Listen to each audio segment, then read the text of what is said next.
Hello and welcome to ITV News Meridian. The headlines in the Thames Valley this Friday evening.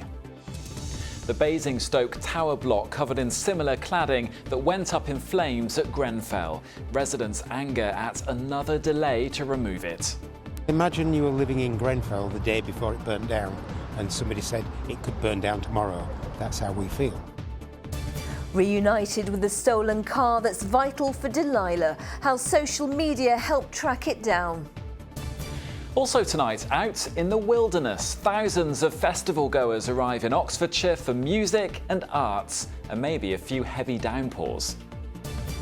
The motor car. Perhaps no other invention has so affected the way our lives are run. And we'll take you from A to B, the history of our little roads, and meet the graphic designer behind some of our most famous road signs.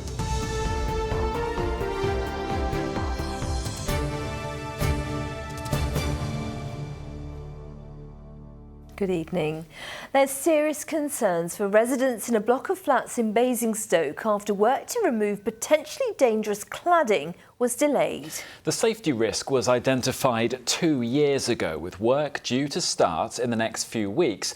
But now residents have been told it won't start until later this year.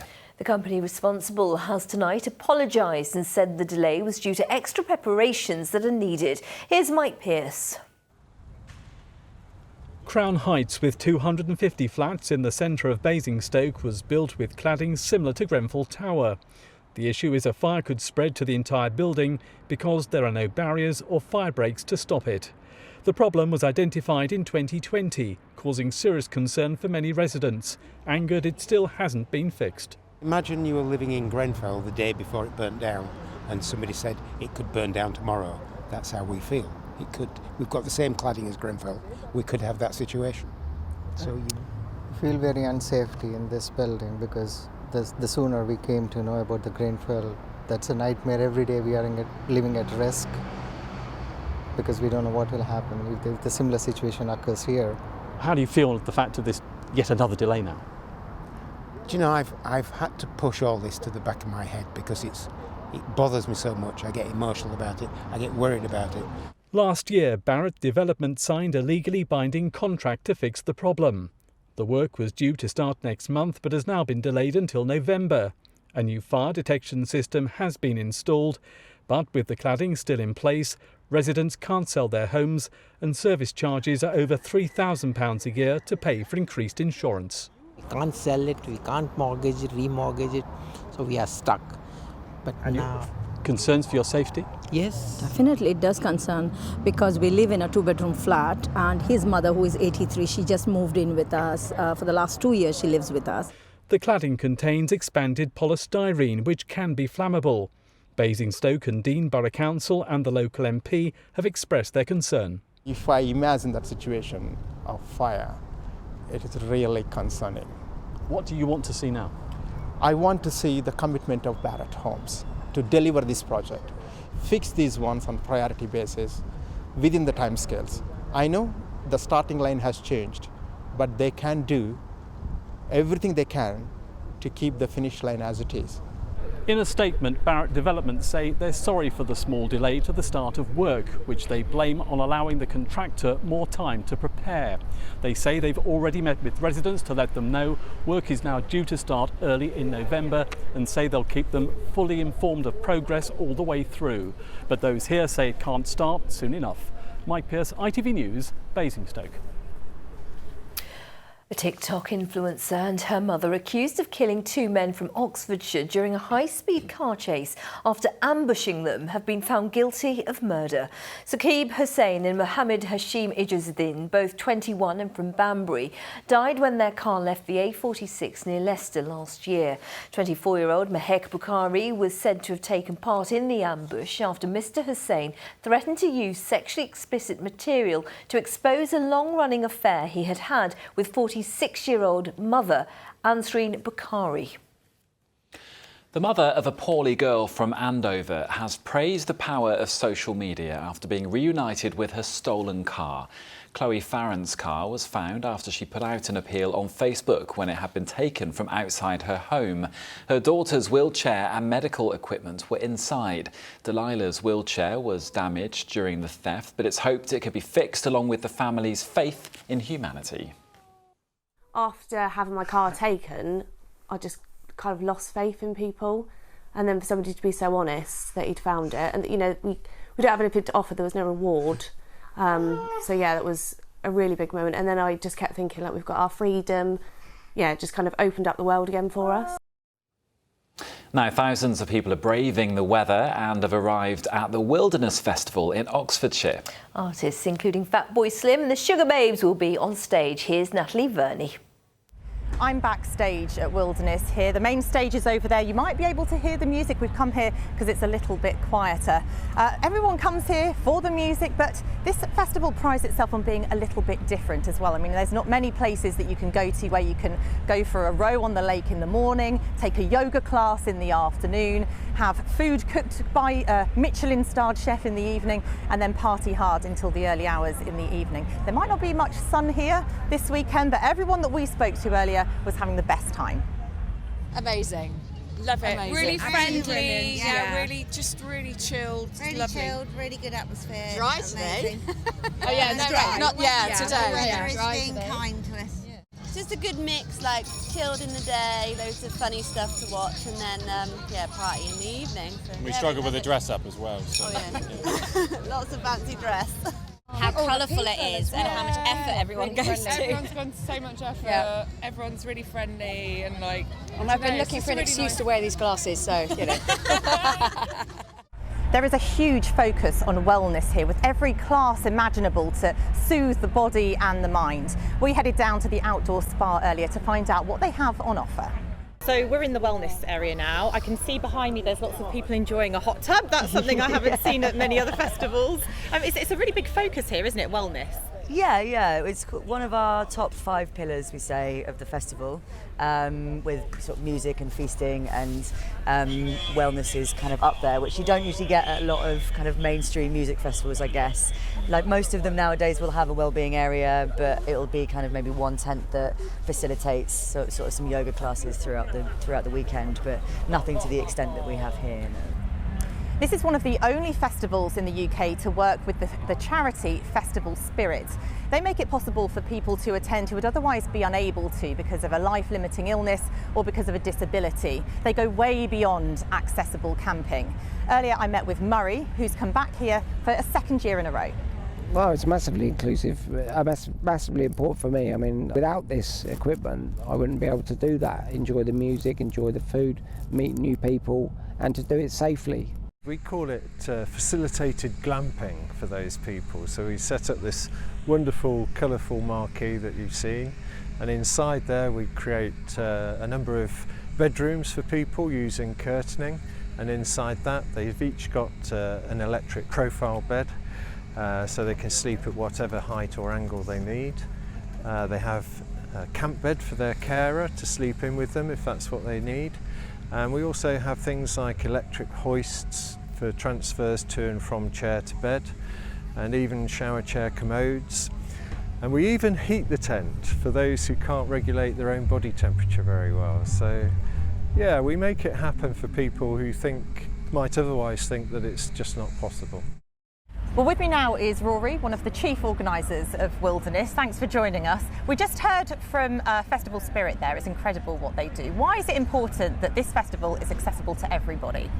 Yeah, brilliant. I'm so pleased you mentioned them. Festival Spirit have been with us since very first year, so this is our 12th year, and it's a very small charity, and we just felt when we first came across them that they had exactly the kind of spirit that we wanted to embody. In other words, that this was a festival for everybody. It didn't matter whether you were able-bodied or not. Walking around out there, it's quite an eclectic crowd. There's all ages, all demographics. Yeah. I mean, everybody seems welcome. Is that something that you aspire to? Yeah, I think a lot of festivals cater, try and cater for lots of different kinds of people. But as a festival, we've never really sort of targeted in traditional marketing terms like certain demographics or age groups or styles of people. We've always tried to be very open-minded to the fact that actually we wanted to attract people with a certain kind of attitude, and that attitude can live in a child as much as it can in an old person. So we wanted a festival where people felt comfortable about bringing their grandparents. Thank you so much for joining us. I'm going to let you get on. I know you're probably mega busy and have got a lot to do. Bless you. I'm going to head off and try my hand at aerial yoga before getting ready for the Chemical Brothers later tonight. Have fun, Natalie. Still to come on the programme. We're quite literally marking a century of getting from A to B, as I'll be celebrating 100 years of the naming of our A and B roads. And I'm afraid we could have tricky driving conditions on the roads this weekend with Storm Anthony brewing. I'll be back later with the full forecast. And remember, all the news you need on our website.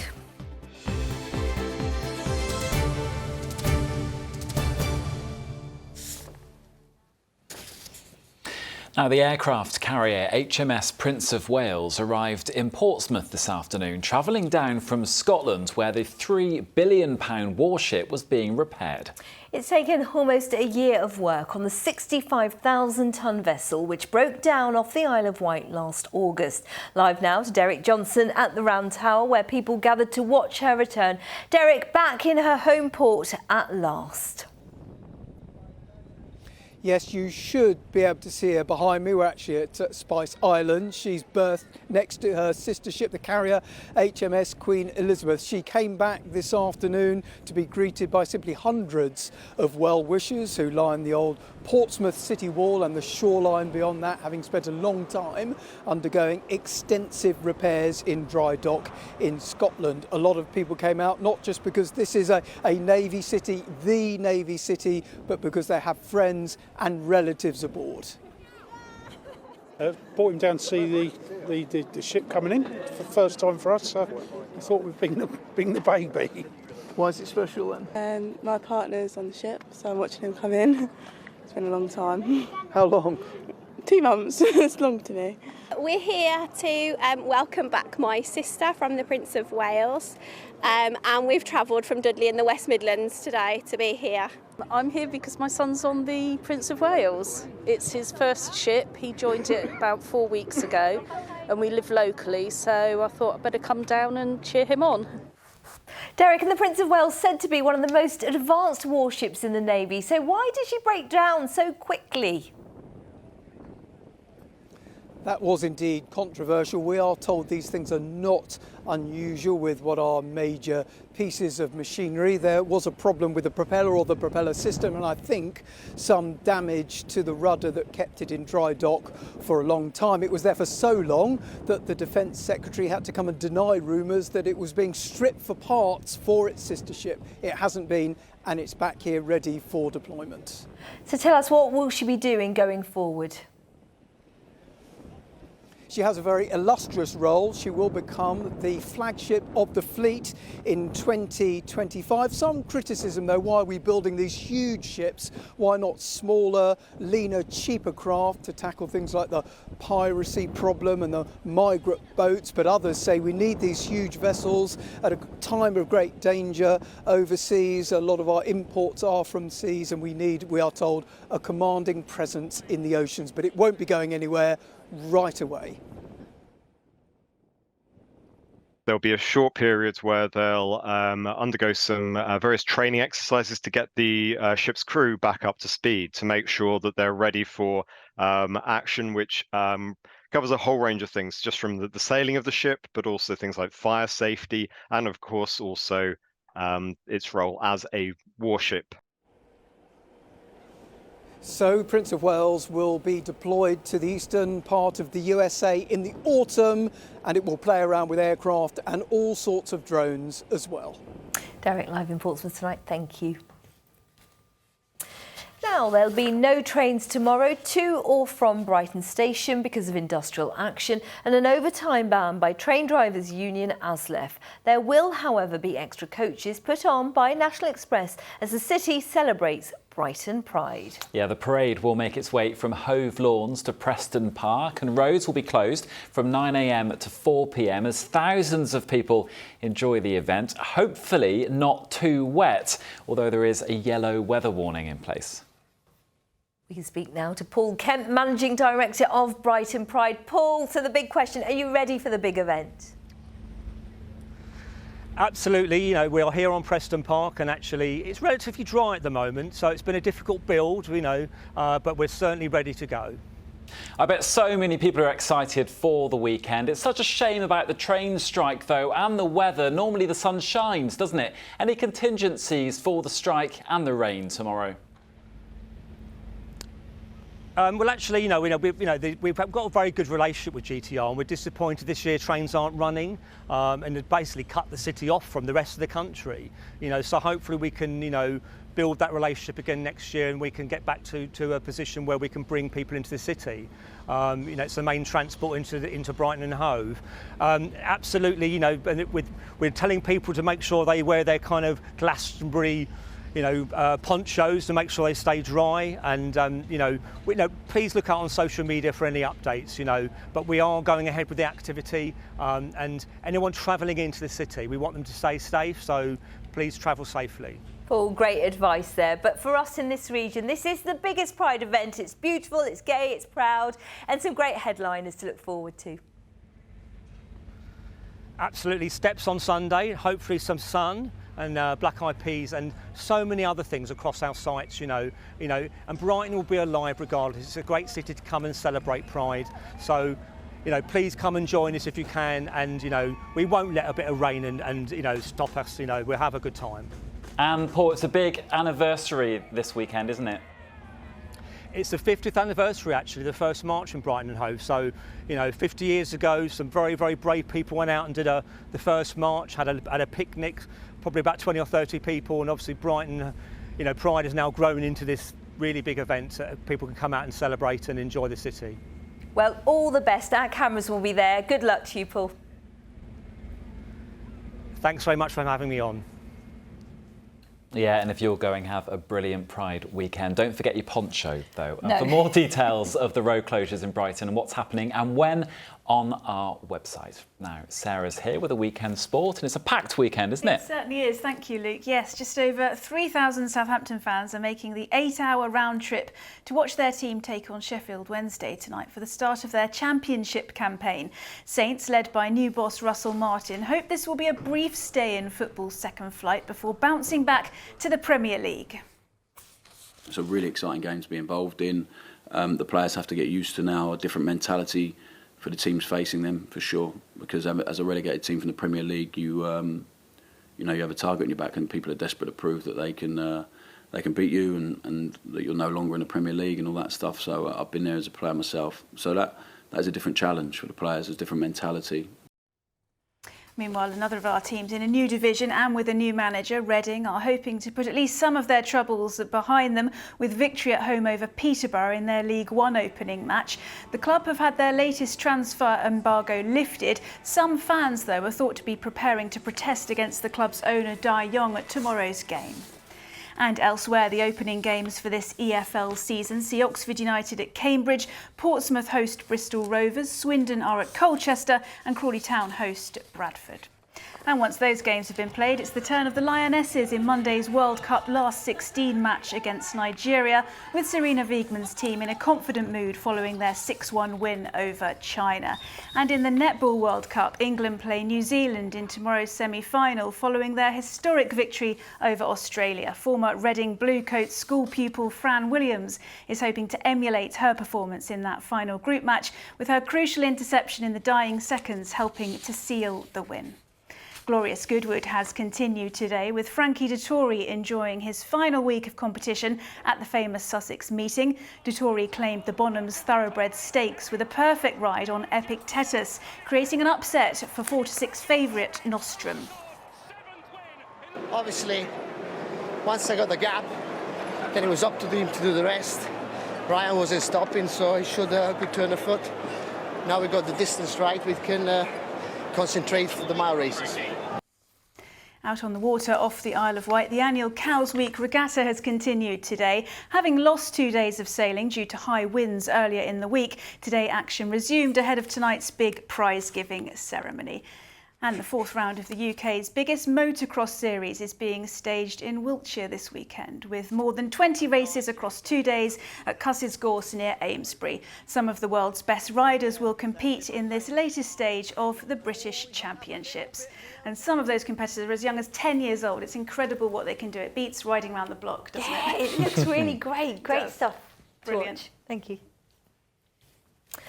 Now, don't do this on our A roads, because our region's A road network is something millions of us rely on every day, linking major towns and cities. And this summer marks exactly a century since they came into being. Yes, many of these routes have ancient foundations, some dating back to Roman times, no less. But 100 years ago, a modern naming system was developed to help drivers navigate their way from A to B. Nick Smith has been taking a trip down memory lane to explore how it revolutionised driving.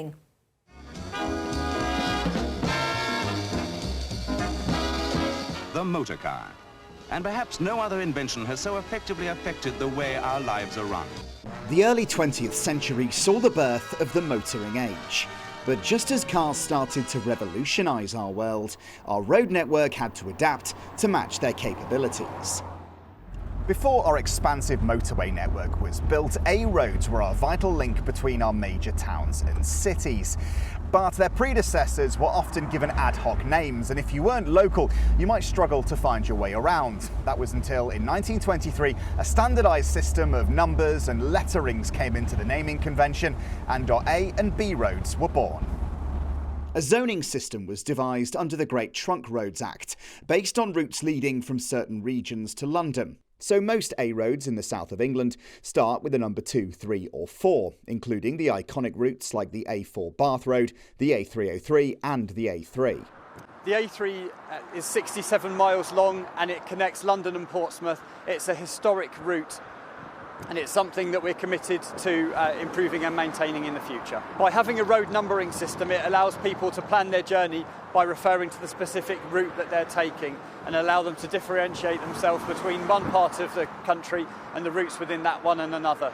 The 100-year celebration is a huge milestone for us. The number of A roads has grown significantly and it's all about being able to connect the country from north to south to east to west. Whether you're somebody that's going to the seaside for the weekend or whether you're an organisation that's responsible for moving freight across our network.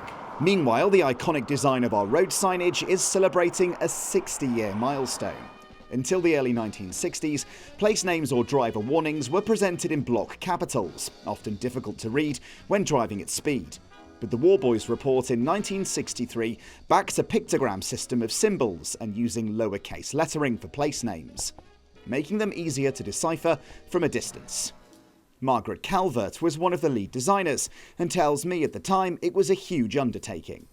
Because it was actually quite a momentous job.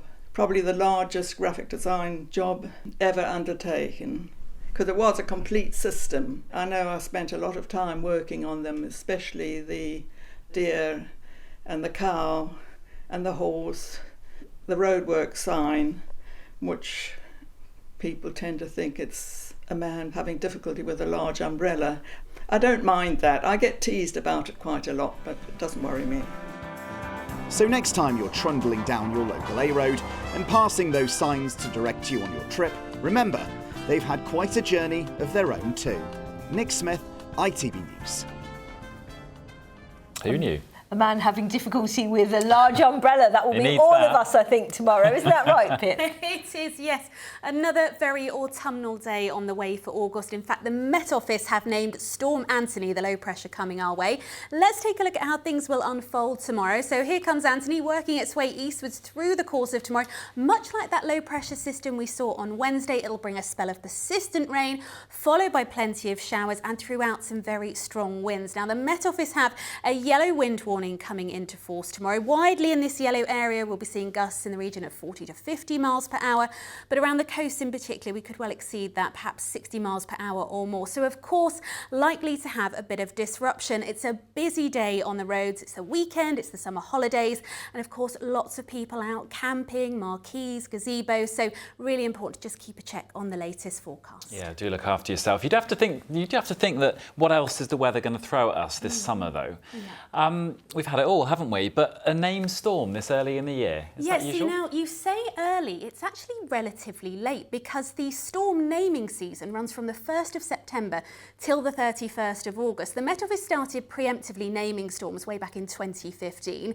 Every year since then, we've had anything between around 5 and 11 named storms in a year. This year, of course, Anthony's our first one. We've had to wait till almost the end of the season to see it. The other unusual thing, apart from them being noticeable by their absence, is that it's happening during a summer month. So since 2015, we've had 50 named storms from the Met Office, only 5 of them in the summer months. Of course, Anthony tomorrow.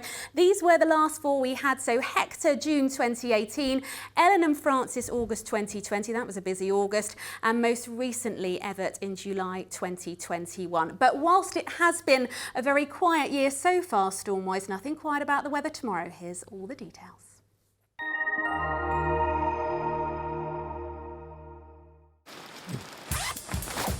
Whatever the weather, it always feels like home. Valent Heat Pumps and Boilers sponsor ITV Meridian Weather.